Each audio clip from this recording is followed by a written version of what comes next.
পৃথিবীর সব দেশে বাস চলে রাস্তার উপর দিয়ে, আর আমাদের দেশে বাস চলে একে অপরের গায়ের উপর দিয়ে। এখানে বাস চালানো মানে যুদ্ধ আর প্রতিযোগিতা। এদেশে নতুন ঝকঝকে একটা বাস রাস্তায় দেখলে অভিজ্ঞ ড্রাইভাররা করুণার চোখে তাকান, কারণ বাসের গায়ে ঘষা খাওয়ার দাগ, টোল খাওয়া বডি না হলে সেই বাস কোনো জাতের মধ্যেই পড়ে না। আর সেই গাড়ির ড্রাইভারের এখনো কোনো অভিজ্ঞতাই হয়নি। এদেশে কোন চালক কত অভিজ্ঞ তা বোঝা যায় তার বাসের গায়ে কতগুলো দাগ আছে তা দেখে। যে বাসের গায়ে যত বেশি দাগ, সেই চালক তত বড় উস্তাদ। প্রতিটি দাগের পেছনে আছে এক একটি বীরত্ব গাথা।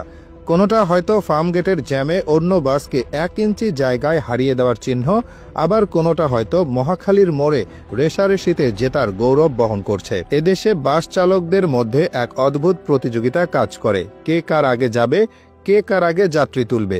এই নিয়ে চলে এক নিরন্তর শীতল যুদ্ধ। এই লড়াইয়ের তাদের প্রধান হাতিয়ার হলো ঘষে দেওয়া।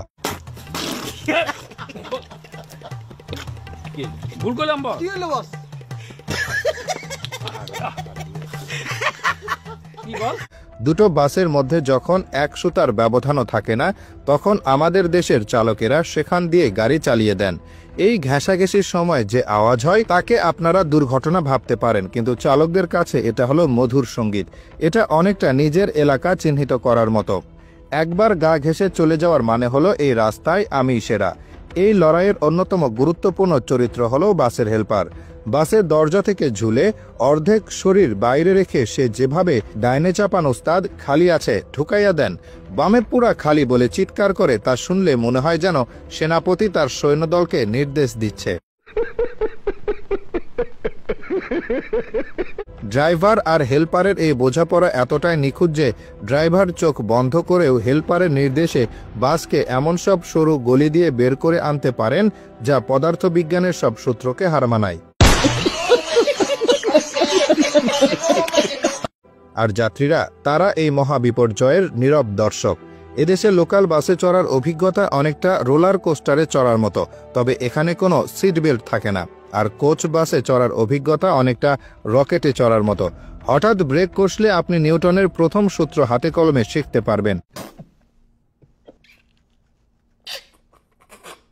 এক সিট থেকে আরেক সিটে উড়ে যাওয়া, অন্যের ঘাড়ে গিয়ে হুমড়ি খেয়ে পড়া, এগুলো এখানকার নিত্য নৈমিত্তিক ঘটনা।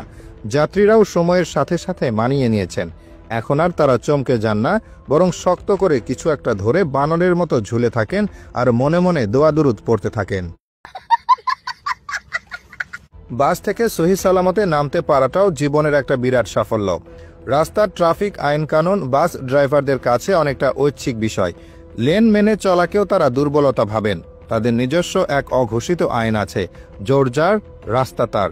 হর্ন বাজানোটা এখানে শুধু সতর্ক করার জন্য নয়, এটা একটা ভাষা।